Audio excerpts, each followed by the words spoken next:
Well, the month of March is all about life change at EpicLife Church, and we are here with Oscar. Oscar, we're glad to have you with us. It's good to be here. You're welcome. Yes. Listen, why don't you give us a little bit of background about yourself and how you found EpicLife Church? Yeah. So I'm originally from Key West, Florida. I moved to Orlando 2 years ago, and I think it was 6 months ago. I kind of just decided to Google churches near me. Gotta love Google.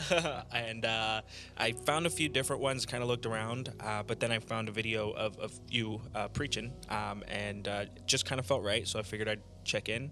And first day here is just welcoming, very welcoming. As soon as I came through the door, people were hugging me as if they knew me forever. It was kind of strange at first, but I mean, I love it. No other place I'd rather be. That is awesome. So since you've been attending EpicLife Church, tell us the impact that EpicLife Church has had in your life. Yeah.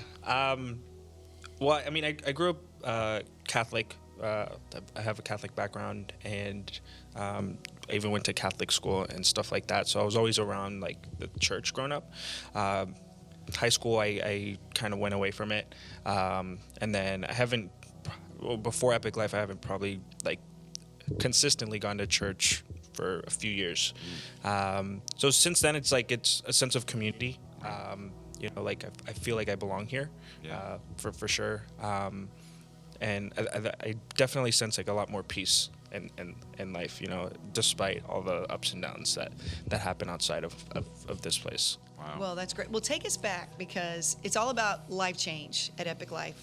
Tell us your journey of how you came back to the Lord and really knew that a relationship with Him was the most important thing for your life. Yeah. I think I've always needed to have a relationship with Him. In the back of my head, it was always kind of there. I was angry with Him a lot. I think throughout my life, I've had a lot of really successful moments, high things, accomplishments I was really proud of. Then there's those valleys of like really hard things that I've kind of had to deal with. And I've noticed that there was never any sort of stability. There was just a lot of ups and a lot of downs. It was a roller coaster way to live. It was exhausting. It started coming to the point where I was always bracing for the lows, and then like being afraid of the highs. So I think I've always known that I needed to build a relationship. I don't know that there was like a specific moment that I knew that I needed to start coming to church again and building that relationship with Him a little more seriously. But then more recently, a lot of things have started to happen that it's almost impossible to ignore. Mm-hmm. In January of this year, we had a night of worship here at EpicLife Church. How did that night impact your life? I think that was the night that honestly flipped the switch. It changed everything for me.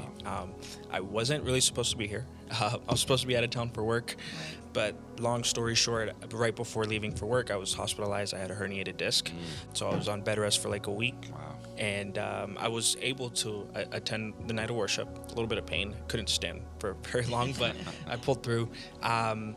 It's a pretty significant date. It was 6 years ago on that date. I attempted to take my life. Wow. It was just a very dark day in general. I had just graduated High school. like that year before. Yeah. It's just kind of driving in like a frenzy, just feeling dark, isolated, and I just decided to take a turn I wasn't supposed to. And lucky enough, thanks to God, if it wasn't for the vehicle that I was in, I would not be sitting here today. Wow. Again, I just didn't really look to Him. I was angry at Him because I felt so alone. It was very dark, and I've always heard He's the light and everything like that. And right. I never felt that. So I just kept, distancing myself even farther and farther away from Him. So the night of worship, it was at first it was oh, that's kind of a funny coincidence, and then, I showed up and I was enjoying it. I do the services, the song's great. The worship's always on point. Gets me a little emotional. Start the little teary eyes and stuff like that. And then it wasn't until, I think it was when you asked us to really just stand by the altar. Mm-hmm. And Come forward. Yeah, and I stood there, and I was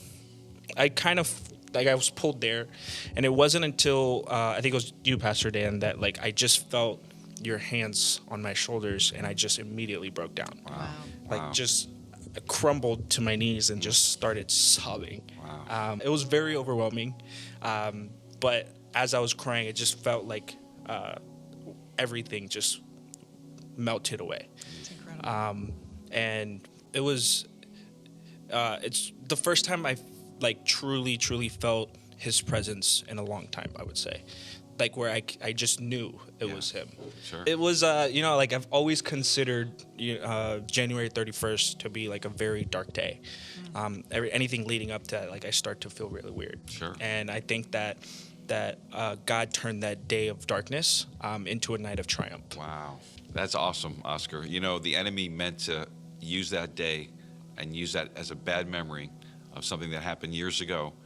But by you yielding to the Holy Spirit, coming forward, God turned that whole day around. From this point forward, now when you think back on that day, you've got a brand new memory, brand new start that you can think about. And I think God did that. God redeemed Yeah, that. he did that. That's amazing. It's a day of celebration now. Yeah. Yeah, for sure. That's good. Redemption. Yeah. That's good. Yeah. Say it again. That's a day of celebration. It's a day of celebration. Yeah. Love it. Yeah. Yeah. So, Oscar, this was a great conversation. Thank you so much for sharing your story. I know your story is going to impact so many lives. And March is the month of Stories of Life Change. And I know yours is going to make a huge difference in the lives of people at Epic Life Church. And we love you. Thank you. Love you guys too.